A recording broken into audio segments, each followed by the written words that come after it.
tienen una cierta versatilidad. Yo he visto a Cándido Méndez con Rubalcaba y no he visto un personaje más frío. Es que esto hay que verlo. Quiero decir, el Cándido Méndez, que ha sido cuarto vicepresidente del gobierno, que todo el mundo ha conocido con Zapatero, ahora parece un poquito hermanita de la caridad. Y parece muy flojito. No quiere decir que sus militantes no estén en la calle con bata y diciendo que el PP va a matar a la gente en los quirófanos. Pero Cándido Méndez yo lo he visto muy flojito. Sí. Y yo no creo esto. Yo creo además que Rajoy yo creo que Rajoy tiene algunas en la manga. Es mi impresión. Y las de la manga es relaciones y conversaciones con Angela Merkel y con Sarkozy, creo que y con Zapatero, por supuesto, con el que está hablando todos los días, según lo ha dicho Zapatero, que la transición se está produciendo ya. Y ojo, que yo creo que algo tiene en la manga, porque si no, no estaría tan seguro. Porque si no tiene algo en la manga, vuelvo a repetir que lo para San Marino. Y conviene recordar que nunca hubo mejor relación de un sindicato con un gobierno que la relación de Fidalgo con José María Aznar. Bueno, de hecho se hablaba de Fidalgo como posible ministro. Si se hablaba de Fidalgo hasta como posible ministro. Ahora, es verdad que el gobierno lo que tiene que hacer es dialogar, hablar y gobernar, que para eso se le elige. A este y cualquier gobierno. Copago, responde Mariano Rajoy. A fecha de hoy, mete la fecha de hoy, a fecha de hoy tengo descartado el copago. En este momento no lo contemplo porque no lo veo necesario y porque creo que es importante mantener la sanidad pública. Sí, pero tendrá que hacer reformas por las que las competencias de la sanidad pública, recuerdo que son de las comunidades autónomas, entonces tiene que por delante una legislación, convencer a Cataluña, a Esperanza Aguirre a lo mejor le comente que ella ha dicho que durante su mandato no habrá copago nunca y que la sanidad será universal, gratuita y todo esto es lo que dice, ¿no? Entonces tiene un trabajo durísimo y yo creo que el copago al final llegará a la sociedad española. Y sobre el paro. Estoy absolutamente convencido, dice Mariano Rajoy, de que sí se reducirá significativamente en el conjunto de la legislatura. Juan Ramón, con estas medidas que aparecen en la entrevista, nos tenemos que esperar que los recortes van a ser más, nos tenemos que esperar que lógicamente hay algo un poquito más, pero que lógicamente no se dice porque estamos a unos escasísimos días de las elecciones. Esperemos, sí, esperemos que haya más, que haya... pues las dos líneas que hemos comentado antes, mucha más austeridad pública, porque si no tenemos austeridad pública vamos derechos a la quiebra y ahora mismo vemos que no podemos ni siquiera colocar todas las emisiones de deuda que teníamos para hoy. Es decir, hoy teníamos mayor necesidad de colocar deuda y no hemos podido hacerlo. Por tanto, lo que está claro es que los mercados, que son simplemente ahorradores privados, no nos están comprando la deuda porque temen que no se la vamos a devolver. Dice que no va a instaurar el copago, es decir, que no va a recortar ni el gasto. A fecha de hoy y por el momento. A fecha de hoy. Bueno, lo que se conoce como gasto social, básicamente sanidad, educación, pensiones y subsidio de desempleo, es más del 60% de todo el gasto de la economía. Es decir, es difícil un ajuste presupuestario duro, que es el que necesitamos, sin tocar el gasto social. Y eso es así. Y luego... en cuanto al mercado laboral, pues lo que decíamos antes, hay que liberalizarlo. El paro que tenemos ahora no es consecuencia ni de los recortes ni del menor gasto público. España internamente está gastando mucho más de lo que es sostenible. Es decir, cada año se endeuda con el extranjero en 40.000 millones para financiar su gasto interno. Solo podemos dividir la legislatura de Zapatero en dos partes. Hasta el decretazo recortazo de mayo de 2010 y a partir de entonces. Bueno, en junio de 2010, es decir, antes de que Zapatero empezara tímidamente a recortar algunas partidas y a reducir el déficit, el número de parados era de 4,6 millones. Por tanto, vemos claramente de dónde viene el paro. Viene de tener el mercado laboral más rígido de toda Europa. Bueno, pero yo es que creo que estamos a día de hoy... Depende que vayamos viendo mientras habla Curri a ese indignado disfrazado de pollo persiguiendo a Esperanza Aguirre, que recordemos que es una de las comunidades autónomas con menos paro. Bueno, pues han decidido perseguirle a ella por el paro, en vez de perseguir, por ejemplo, al señor Griñán, que seguro que tiene mucha más habilidad para escaparse. A día de hoy lo que tenemos que darnos cuenta es que nos han dejado el país en la ruina, en la quiebra y sin solución. Es decir, es que el gobierno el gobierno de Zapatero se va sin siquiera prorrogar los presupuestos. Es que no hay ni siquiera una proyección de datos macroeconómicos para el año que viene. Es que el gobierno de Rajoy va a tomar posesión el 23 de diciembre y tiene una semana, que es la de Navidad, para tomar unas medidas importantísimas como cómo actualizar las pensiones, como cómo hacer un proyecto de presupuestos mínimo para el año siguiente. Es decir, es que la irresponsabilidad de quienes se van, luego se dedican a perseguir a Esperanza Aguirre con el pollito. Oye, pero que estuvo muy bien la presidenta. Esa irresponsabilidad de quienes se están yendo, dejando esto, pero a la buena de Dios, ahí os las arregléis y ahí os las den todas. Es que yo creo que de verdad esto no lo hemos visto en ninguna parte del mundo. No hay ningún gobierno que se vaya dejando esto así. Hay una cosa que yo quería comentar respecto a lo que decía. Por supuesto que las partidas de gasto social son las más importantes y por supuesto habrá que recortarlas, pero yo creo que hay dos fórmulas y que me corrija el experto. Además de recortar exactamente la prestación, se puede recortar y racionalizar la gestión.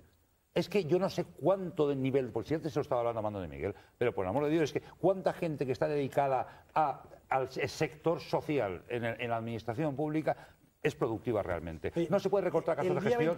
Antes de quitarle la pensión a un pensionista o el seguro de desempleo a un trabajador o a un parado, no hay posibilidad de recortar los trámites burocráticos administrativos de todas las comunidades autónomas, de los ayuntamientos, que tenemos un chorro de gasto público en gestión, un chorro de gasto público que perdemos, que tiramos por la ventana todas las mañanas y que no llega jamás. Es que para gestionar el dinero que te llega a ti como parado, como en el seguro de desempleo, se queda el 20% por el camino porque están gestionando otros, hombre.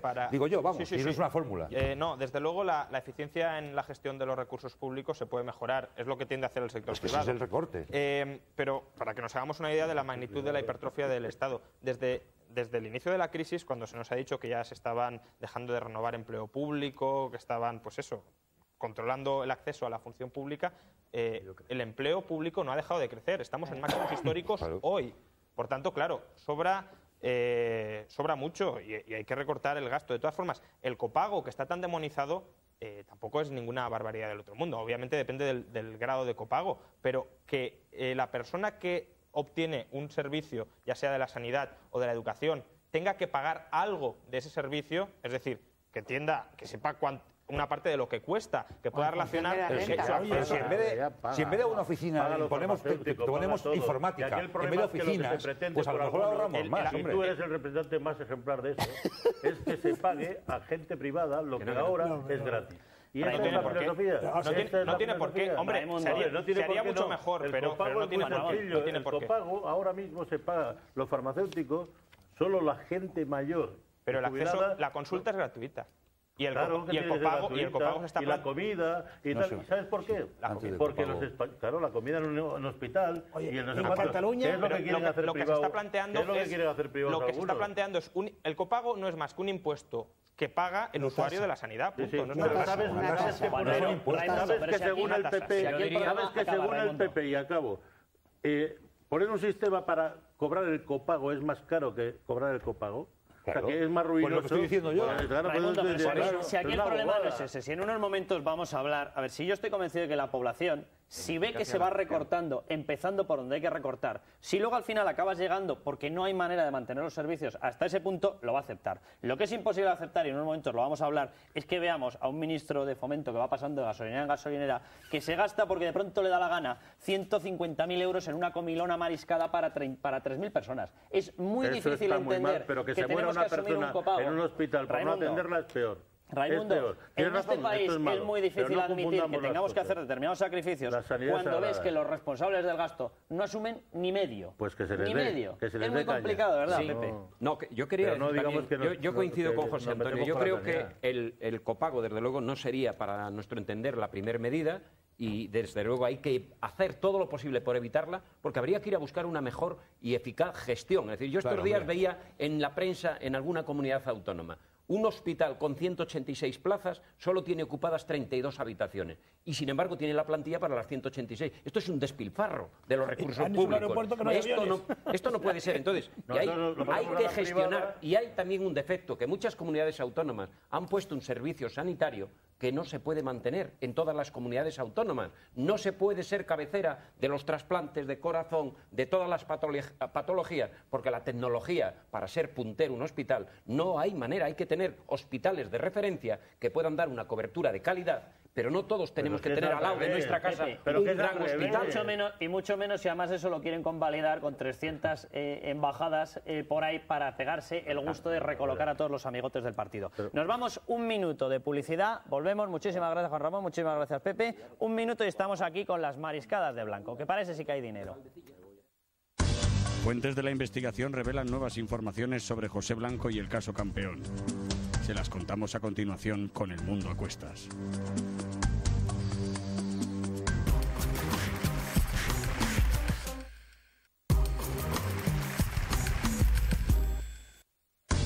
Fuentes de la investigación revelan nuevas informaciones sobre José. Nada, se nos cuela por ahí, yo creo que la Blanco. Está con ganas, Blanco, está con ganas de salir. Bueno, vamos con la mariscada. Sí, señor, el señor Blanco. No hay dinero en España, estamos en la quiebra, pero para el marisco, para el langostino, para el centollo, para eso sí que hay dinero. Porque esto es España y tenemos que darnos aquí un bacanal, nada más y nada menos que con 3.000 personas. Lorenzo, déjame que recuerde primero la pregunta, porque claro, alguno dirá, estos se han vuelto locos. Lo ha dicho Rubalcaba. Como dice Rubalcaba, ha hecho algo bien el PSOE en materia económica. Piensen, si consideran que sí. 905-880771 y si consideran que no, 905-880772. Las votaciones van 27 sí, 73 no. O sea, yo agradecería que enviaran correos electrónicos con elmundoacuestas@gmail y que expliquen las cosas que han hecho bien, porque así aprendo algo. ¿A quién no le ha pasado, Carlos? ¿Quién no ha tenido un día una farmacia y ha dicho, voy a vender productos caducados al tercer mundo, voy a llamar a mi primo, bueno, voy a llamar al primo del ministro mejor a ver si me puede conseguir una reunión, que voy con un fajo lleno de billetes y le pago en una gasolinera, y luego el ministro se baja del coche y cuenta los billetes, los deja manchados con los churros que se ha comido antes, y luego se mete en mi coche y me voy a comer un cocido? ¿A quién no le ha pasado? Le ha pasado a todo el mundo, si hasta lo dice Rubalcaba. A mí lo del coche del ministro, oiga, ¿quién no puede en un momento determinado como ministro tener que recibir a alguien que luego acaba en la cárcel? Te pueden pedir una entrevista, lo recibes y ¿cuántas veces te puede pasar eso en un cargo público? ¿Cuánta gente se hace una foto contigo por la calle? Vete a saber tú quién es. Esto puede pasar. Ahora, ir a la cárcel no, eso no es circunstancial. Vas a la cárcel porque un juez te mete en la cárcel y eso sí que marca. Bueno, ya mi duda es si se está refiriendo a sus amigos de los GAL, no lo sé, o a qué se está refiriendo, pero vamos, o sea, Amando, esto es muy normal. O sea, a cualquier persona le puede pasar que se vaya, según la acusación de Dorribo, con una persona en una gasolinera que entra, que sale, que saca un fajo en billetes de 500, de 200.000, que te lo dan, que vas allá a contarlos a la barra de la cafetería de la gasolinera. Pero esto, ¿a alguno de los que estamos aquí nos ha pasado alguna vez? Bueno, la verdad es que esto es estrafalario desde todos los puntos de vista. Creo que no lo puede defender nadie más que Rubalcaba, que pobre está las últimas. Pero la cosa empieza porque este señor es absolutamente incompetente para llegar a ser el que firma más gasto público. La chequera suya es la más gorda de gasto público. La persona que gasta más del erario puede ser tan incompetente. Es decir, ¿qué empresa ha dirigido? ¿Qué organización ha dirigido? ¿Qué carrera tiene? ¿Qué experiencia tiene? Los españoles. No, momento. Déjame, no me interrumpas, por favor. Pedro, que yo no te he interrumpido, pero no me interrumpas. Amando, adelante. Se está refiriendo a Cascos cuando le hicieron ministro. Cuando Amando pide a Pedro que le deje hablar, no es para que entres tú, Raimundo. Cascos es ingeniero de camino. Y fue secretario, no, perdón. Ya, pero quiero decir que pero que tiene una carrera, como fue Sagasta, como, en fin, ha habido mucha gente que es ingeniero de caminos y ha dirigido el equivalente a Fomento. Y en cualquier país del mundo, el que firma más cheques del erario público es una persona competente, por lo menos que haya visto expedientes, que haya visto cuenta de resultados, que haya tenido alguna experiencia. Aquí el error empieza por eso, no cabe la menor duda. Después, respecto a este último incidente, pues si es que no hay que seguir en la pista. La opinión pública de cualquier país del mundo diría que este señor tiene que estar en la cárcel. Yo no me voy a meter en el asunto jurídico, aquí hay expertos en el mundo jurídico. No es una cuestión jurídica, es una cuestión de opinión pública. La opinión pública en una democracia avanzada no deja que una persona que esté a cargo de un ministerio tan gordo tenga esa conducta tan irresponsable. Y la última es ya lo de la mariscada, que bueno, eso no se puede traducir a ningún idioma. La mariscada hace juego con la gasolinera y con el chalet. Y Blanco todavía sigue sin dar explicaciones, que es lo que a mí siempre me llama la atención, y lo digo cada vez que vienen. Porque de mí, que no tengo ningún cargo público, se dice que alguien me ha regalado un chalet, y se dice en público, y yo aparezco al día siguiente y reparto fotocopias. Aquí fui al notario, o de momento, si eres cargo público, el cheque que le diste al que te compró la casa, el papel de la escritura de la hipoteca, las repartes. Pero esto se hace argumento no vale porque a un en Alemania, le han regalado un Jaguar y su señor no se había enterado. Y sabemos de quién hablamos, ¿no? No. Déjame que te diga una cosa. Bueno. Y el del Jaguar también. Pues es que es la número 3 del Partido Popular. Si quieres hablamos del Jaguar. Eso, cuando quieras hablamos cuando quieras. Pero estoy hablando de Blanco. Me da que el caso del Jaguar está un poquito ya, un poquito pasado, pero vamos. Lo que no puede ser es que un cargo público en España se vaya de rositas como se está yendo Blanco, porque en ningún país de nuestro, eso ya lo sabemos, pero en ningún país de nuestro entorno un señor puede ser 24 horas ministro de Fomento con eso que se ha publicado, sin que dé explicaciones ni presente una querella. Eso no puede. Y si no da explicaciones, pues tiene mucho más que explicar después. ¿Cómo aguanto yo este chaparrón? Y eso no es de recibo en un país democrático. Estoy de acuerdo contigo, y sobre tiene que haber todo, dimitido. a ver, alguien al que le pillan con todo ese tipo de acusaciones, coge y se marcha a pegarse una mariscada con 3.000 personas entre langostinos, pues ya a lo hecho pecho, claro. centollos saltando por encima. A lo hecho pecho, ya que más 150.000 euros en un instituto ferial. O sea, a ver, por favor. ¿Que te quiten lo bailado? No, ya, lo bailado, lo comido. Bueno, se incorporan con nosotros Marcos González Montes, muy buenas noches. Buenas noches, Y se incorpora también Alfredo Perdiguero, con el que vamos a tener que hablar de una cosa, porque resulta que tenemos una cámara oculta muy peculiar, una especie de tapado, porque lógicamente hablar de estas cosas requiere un cierto anonimato, porque los policías hablan de cómo están teniendo que investigar y de las presiones que reciben cuando de quien se trata es de alguien del Partido Socialista. Anda, muchas más presiones, por poner un ejemplo, que cuando resulta que se investiga a la Casa Real. Pues sí que vivimos en un estado, como decía el señor Conde Pumpido, aquí hasta el final. Vamos a ver las primeras declaraciones que hacen estos policías. Atención. Nos hemos dado cuenta que hay casos que parece que no interesa investigar, y esto ha pasado con compañeros nuestros, por ejemplo, últimamente en los ERES de Andalucía, ¿no? Allí eran 12 compañeros trabajando y ahora son 4. O también ha pasado en otras investigaciones en Galicia con la Operación Carioca, porque había un subdelegado, un delegado del gobierno también que parecía que estaba metido en el caso, en el ajo, en la investigación. Y sobre todo nos damos cuenta que cuando hay algo que no interesa al gobierno o a alguien, ahí van a reducir lo que pueden en personal o en medios, y al final es el trabajo nuestro de los policías el que se ve afectado.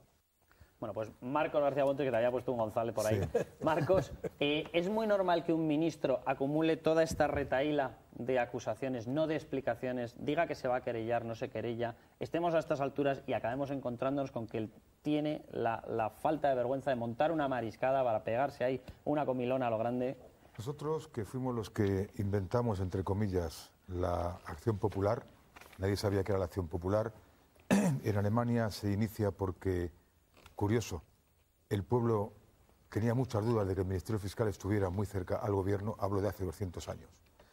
Entonces iniciamos nuestras acciones populares con el caso Juan Guerra, aquel personaje, ni más ni menos que el hermano del vicepresidente de gobierno, que utilizando la delegación del gobierno hacía de todo, y que todo el mundo entraban con maletines, aquello parecía de verdad el camarote de los hermanos Marx, era normal que entraran con maletines. Esta burda forma de corrupción se vio continuada en el caso Filesa. El caso Filesa, el contable Van Schuven, Carlos, coge de una papelera un impreso de Experta Treuhand, una compañía residente en Basilea, y de ahí, de ese hilo que parecía que era nada, salió todo el ovillo del tema Filesa, condenado José María Sala, Grisó, Aida, etcétera, etcétera. Pero era burdo, porque resulta que se hacían informes en nombre de grandes bancos que tenían 900 folios a cambio de 900 millones de pesetas. De los 900 folios eran 898 fotocopias del diario de la Comunidad Europea, y 2 eran unos informes que hicieron 2 secretarias. Esto es burdo, pero pasó. Y luego algo que hemos pasado por encima y que me parece tristísimo, y es el ataque furibundo al juez que quiere destapar la verdad. Marino Barbero, magistrado procedente del cuarto turno por parte del PSOE, Pablo Castellano fue el valedor suyo para que entrara en el Tribunal Supremo, catedrático del reconocido prestigio de Derecho Penal, inició la investigación de Filesa, y en un momento determinado le sacaron los papeles, si había estado en Caja Plasencia con un crédito, y al final murió asqueado de todo esto. Y es el ataque que veo yo ahora mismo contra la jueza Laya. ¿Qué importa, señor Guerra, que esta jueza sea o no novia, o ya tiene relaciones, o sea amiga de un político? Lo que importa es si lo que está haciendo lo hace bien o lo hace mal. Ítem más referente a la jueza de Lugo y, por supuesto, al juez Castro, que está investigando el tema Urdangarín. Es decir, que cuando ocurre algo de esto hay que matar al mensajero. Pero para mí lo más importante en todo ello es que en su día, hoy he escuchado que algún ministro ha dicho que ponen las manos en el fuego por don José Blanco. Bueno, me recuerda cuando en su día Corcuera dijo: pongo las manos en el fuego por Roldán. Distinto fue el ministro Asunción, honrado donde los haya, que dijo: si ha cometido un delito me voy, y se fue. Es decir, yo creo que estas son las circunstancias. Lo echaron cuando se escapó. Se fue cuando se escapó. Por eso le están haciendo ahora una chapuza para que no se pueda presentar. Aquí traigo la sentencia del caso Filesa, sentencia que nos costó mucho a todos pelear porque fueron muchos años de trabajo, del año 97, y la Sala Segunda del Tribunal Supremo pues condenó, y fue muy duro, porque no fue nada fácil tener enfrente Marcos, salieron de rositas los importantes. A 30 catedráticos. Los importantes salieron de rositas. ¿Tú crees que tendremos una sentencia similar con Blanco? El tema de Blanco, primero, hay que respetar la presunción de inocencia. Eso creo que todos somos responsables y hay que dejar el tema muy claro, porque no todo lo que parece suele ser. Y además, la responsabilidad política diferenciarla de la judicial. Es decir, usted, como político, ha cometido un error, se le echa, pero eso no quiere decir que vaya a ser usted condenado. Ahora, yo cuando me estaba leyendo de nuevo el Código Penal, el cohecho, pues la persona que por sí o por persona interpuesta, funcionario público, recibiere dádiva, favor o retribución de cualquier clase por realizar un acto contrario a los deberes inherentes en el cargo, primer tema. Segundo, los actos propios del cargo. Y el tercer punto, el que recibiera recompensa. Y tiene penas serias. Tiene penas de 3 a 6 años de prisión y de 2 a 4 años de prisión. ¿Qué quiere decir todo ello? Pues que evidentemente es muy grave para mí 2 puntos fundamentales. Uno, que la persona a la que le han imputado unos hechos gravemente delictivos no se querelle contra el medio. Si no es verdad, está la exceptio veritatis, que es lo que puede alegar el medio si se presenta una querella. Pero a mí lo que más me sorprende de todo este tipo de actuaciones es que en la época histórica en la que 2 abogados locos, utópicos, románticos, llámese como se quiera, iniciamos la lucha contra la corrupción, tenía que ser la prensa la que hacía de policía y la acción popular la que hacía de fiscalía, porque resulta que la fiscalía miraba para otro lado.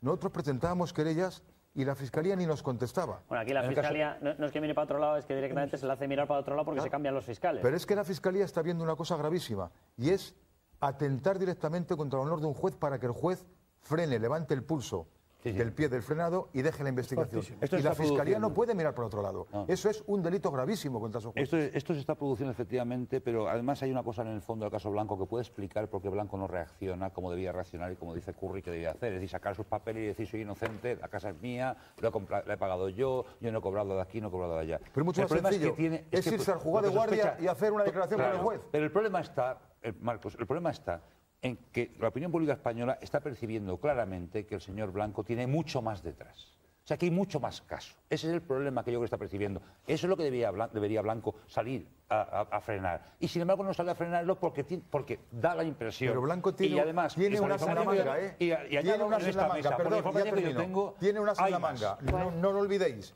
Y yo creo que voy a hacer una premonición. En España, el testigo protegido, el denominado testigo de la corona en el procedimiento que en este caso sería Dorribo. Efectivamente, o el pentito, el arrepentido, que se ve con muchas cautelas por el Tribunal Supremo, porque claro, la declaración de un coimputado inculpando a otro hay que verla con muchas prevenciones.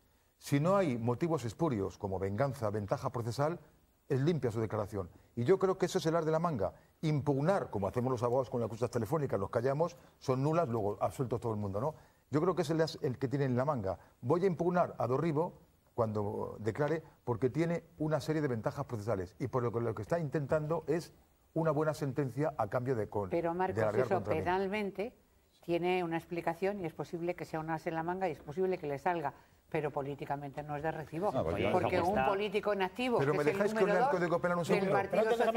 No, solamente puede estar haciendo eso. Pero verás, termino, mira. Y que está dice el artículo 400... el señor Blanco en SMS que se le han conseguido Carlos, a través de su móvil, donde él dice yo te lo he conseguido, yo te he puesto la nave no sé dónde. Pero dice el Código Penal, pero Carlos, dice el Código Penal, perdón, que quedará exento de pena, repito, quedará exento de pena de cohecho el particular que habiéndolo cometido acudiere a la autoridad judicial o funcionario público, a la policía, y lo reconociere en el plazo de 2 meses. Notar dónde andamos, ¿eh? Es decir, que el hecho de que José Blanco esté callado no quiere decir que esté silente, que es muy distinto. Él está esperando con que su no negativa de los encuentros podría ser una estrategia. Está claro, él está moviendo fichas, muy bien aconsejado, va a decir, no hables por ahora, que en su momento, cuando lleguemos, déjale caer al enemigo, como dice Napoleón, al enemigo no le distraigas, y cuando vayamos a declarar